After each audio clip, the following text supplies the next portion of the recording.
Shalom teman-teman, ketemu lagi di video saya yang kedua. Langsung saja. Roma 10 ayat 17. Jadi, iman timbul dari pendengaran dan pendengaran oleh firman Tuhan.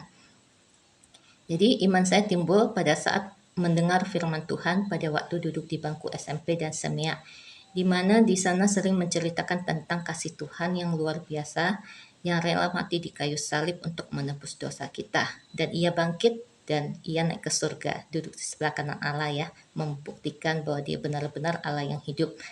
Dan di masa hidupnya Tuhan Yesus itu, dia juga melakukan banyak sekali mukjizat, misalnya menyembuhkan orang sakit, buta melihat, tuli mendengar, lumpuh berjalan, dan banyak orang kusta yang disembuhkan, sampai-sampai orang mati pun bisa dibangkitkan oleh Tuhan Yesus.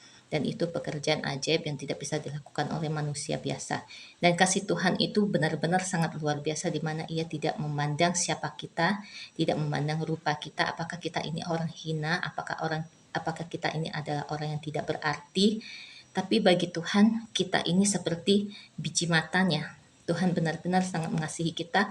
Dia tidak ingin satupun dari kita itu binasa, melainkan memperoleh hidup yang ia sediakan bagi kita semua. Oleh sebab itu teman-teman, jangan kecewa kepada Tuhan. Walaupun manusia memang mengecewakan, dan juga banyak juga orang Kristen seperti kita ini kadang-kadang juga bisa mengecewakan orang. Oleh sebab itu bagi teman-teman, jika kita percaya kepada Tuhan Yesus, kita harus mencari Tuhannya, ya. Jangan melihat manusianya, tetapi melihat kasih Tuhan, karya Tuhan di kayu salib. Betapa mulianya kasih itu ya. Jadi jangan gara-gara manusia kecewa pada hamba Tuhan atau kecewa pada pelayan Tuhan, lalu kita meninggalkan Tuhan Yesus, meninggalkan Tuhan kita. Itu sangat bodoh menurut saya. Karena keselamatan memang benar-benar ada di dalam Yesus.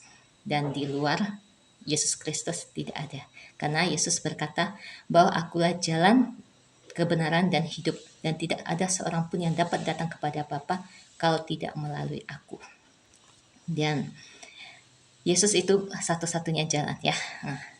Dan setelah seiring waktu berjalan, seiring banyak firman yang saya terima, itu membuat saya begitu kagum pada Tuhan Yesus, sampai-sampai aku mempunyai kerinduan dan aku berkata, Tuhan Yesus, aku ingin melayanimu, tapi aku tidak tahu bagaimana caranya. Nah, itu satu yang kerinduan, dimana pada waktu itu kan saya masih polos gitu ya, karena terlalu kagum pada kasih Tuhan gitu, sampai-sampai yang Tuhan perintahkan gitu, misalnya mengasihi, mengampuni gitu, itu saya terapkan dalam hidup, belajar dalam hidup itu. Mulai belajar mengasihi, belajar mengampuni orang yang bersalah pada kita, sebab juga ada tertulis, jika kita tidak mengampuni, maka Bapa di surga juga tidak akan mengampuni kita. Jika kita mengampuni, maka Bapa di surga juga akan mengampuni kita. Dan itu saya tanamkan di dalam hati saya. Nah, ketika saya kecewa sama orang, ketika saya ada tidak suka sama orang gitu, benci atau apa gitu kan, namanya saya juga manusia. Tetapi setelah saya mengingat firman ini, kata Tuhan kita harus memberikan pengampunan. Oleh sebab itu saya pun memberikan pengampunan, melepaskan gitu, tidak menyimpan kesalahannya, walaupun dia tidak minta maaf sama saya gitu. Cuma saya ya maafin aja, ampuni saja. Kalau ketemu orangnya tetap saya sapa gitu, tidak melihat orangnya lalu pura-pura nggak tahu gitu, enggak ya, tetap disapa gitu. Berusaha untuk hidup damai gitu kan, kata Tuhan kan, kita anak-anak Tuhan harus hidup damai gitu ya, damai. Nah, itulah kita disebut anak-anak Tuhan yang membawa damai. Nah, yang kedua, saya berkomitmen kepada Tuhan Yesus bahwa seumur hidup saya hanya Dialah Tuhan satu-satunya yang akan aku sembah, dan tidak akan ada Allah yang lain. Hanya Tuhan Yesus saja.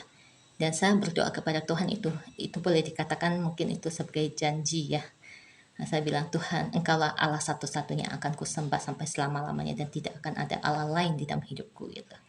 Tetapi setelah berjalannya waktu, sesudah tamat SEMEA, nah, kehidupan berubah.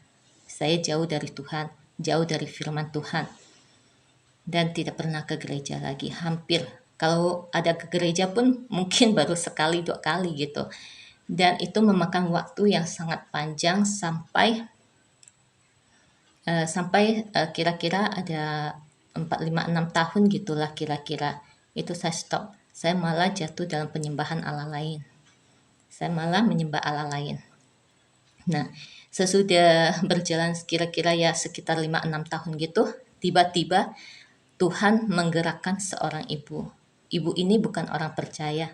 Dan sekeliling hidup saya itu tidak ada orang yang percaya. Dan saya juga tidak ada yang ke gereja gitu. Di sekeliling hidup saya itu nggak ada yang ke gereja, tidak ada yang mengenal Tuhan Yesus, dan ibu ini pun tidak.